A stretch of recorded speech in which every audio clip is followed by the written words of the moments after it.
नमस्कार.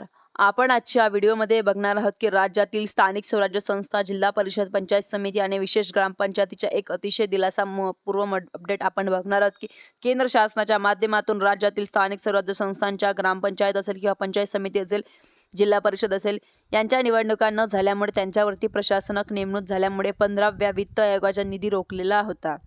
2022-23 आणि 24 दोन्ही वर्षाचा निधी रोखून ठेवलेला आहे. परंतु अखेर आता पंचायत समिती, जिल्हा परिषद असेल, ग्रामपंचायतीच्या निवडणूक जसे की लोकनियुक्त प्रतिनिधीच्या नियुक्ती झाल्यामुळे हा निधी वितरित करण्यासाठी मंजुरी देण्यात आलेली आहे.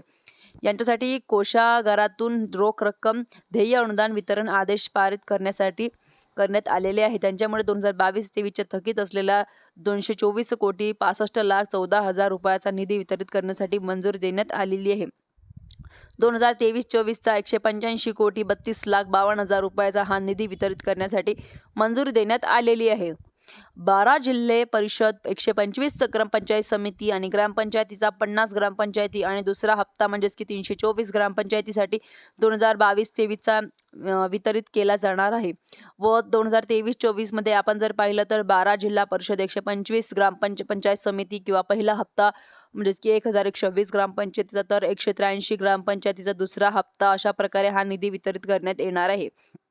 2022-23 मध्ये कोणत्या ग्रामपंचायत, जिल्हा परिषद, पंचायत समितीचा हा निधी दिला जाणार आहे याची सुद्धा हा GRच्या सोबत जोडलेला आहे, आदेशाच्या सोबत जोडलेला आहे. म्हणजेच की 2023-24 ची सुद्धा यादी GRच्या व वितरण आदेशाच्या सोबत जोडलेला आहे.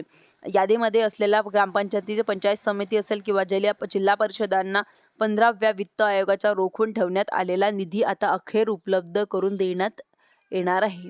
धन्यवाद.